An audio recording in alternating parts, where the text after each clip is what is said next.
大家好，我是阿光。为什么饭店里面的砂锅包菜这么好吃呢？其实做法非常的简单。今天有时间，我就把最家常最好吃的做法分享给大家，让你在家里面也能吃出饭店的味道。首先准备一颗鲜嫩的包菜，像视频中这样横着切上几刀，再竖着切上几刀，直接把包菜切成小四方块。为了方便食用也方便入味，我们也不需要切太大，用手轻轻的掰一下，包菜叶完全的就脱落了。比较老一点的菜叶我们就留着做泡菜。把切好的包菜放在准备好的清水中，接下来我们要来清洗一下，因为包菜是一片叶子一片叶子包起来的，里面难免有一些灰尘或者是杂质，甚至还有一些虫卵，我们要多淘洗2遍，直到把水洗至很清澈，我们就直接捞出来，放在竹筛里面控干水分备用。包菜要好吃，我们要准备小块五花肉切成薄片，其实肉无肉都无所谓，我们就要用五花肉里面的油脂来炒包菜，这样炒出来的包菜都有肉的香味。五花肉也不需要太多，1小块就可以了，最好是把猪皮切下来，因为猪皮在煎制的时候很容易爆锅。把五花肉全部切好，放在准备好的碗中备用。接着准备2块18碎的嫩豆腐，把豆腐切成0.5公分左右的厚片。嫩豆腐口感非常的细腻，唯一的缺点就是很容易碎，所以我们在操作的时候一定要轻轻的。全部处理完放在盘中。准备小段大葱切成斜刀片，没有大葱也可以加入一些洋葱，切好放在盘中。接下来准备2根清洗干净的青蒜，蒜梗部分用刀拍一下，这样方便成熟也方便入味。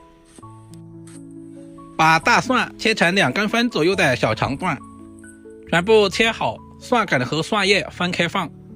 接下来准备小把去皮的大蒜，用刀拍一下，拍过的大蒜更容易激发出蒜香味。今天的大蒜不用切，全部拍好放在小碗中。接着加入1小把清洗干净的辣椒节，辣椒节经过清洗一下，在炒制的时候不容易烧糊。所有食材准备好，我们开始操作。起锅加入少许的花生油，接下来加入少许的食盐，接着我们就把豆腐一片一片的放在锅中。我们要提前把豆腐煎制一下，煎豆腐一定要轻轻的下入，以免锅里面的油会沾到自己。大约煎制2分钟左右，我们稍微的放动一下锅，这样可以防止粘锅，同时还可以使豆腐受液更均匀。煎至一面金黄，我们就翻过来煎另外一面，我们要把2面都煎至金黄。煎豆腐我们一定要开大火，俗话说急火豆腐慢火鱼。煎豆腐的时候加入少许的食盐，这样可以防止粘锅，同时还可以给豆腐入下底味。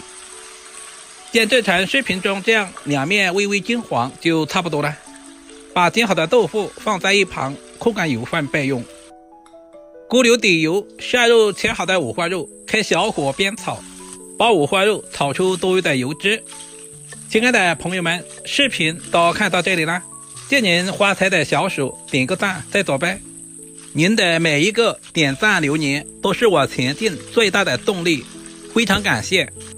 大约煎至2分钟左右，五花肉也不需要炒太干。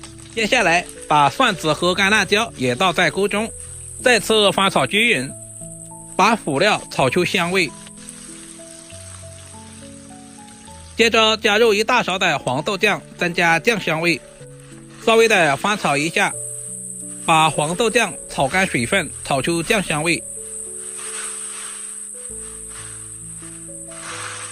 接下来把包菜全部倒在锅中，全程开大火翻炒，把包菜表面的水分炒干，炒出香味。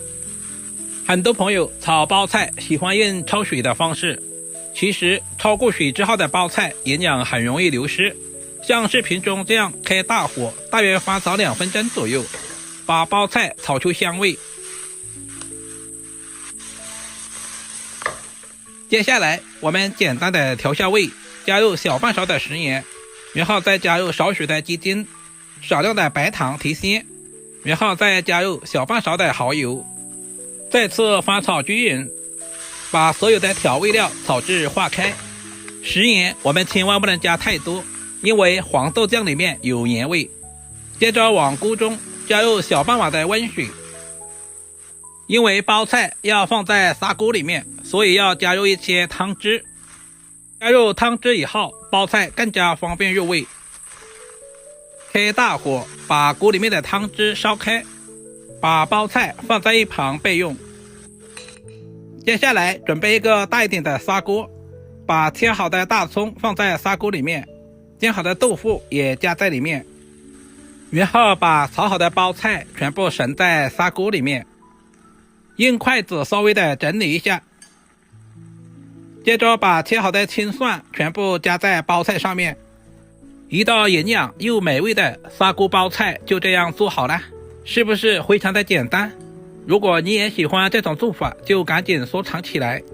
包菜鲜甜入味，豆腐吸足了汤汁，咬上一口马口爆汁。好了，今天的视频就简单的分享到这里了，我们下个视频再见吧。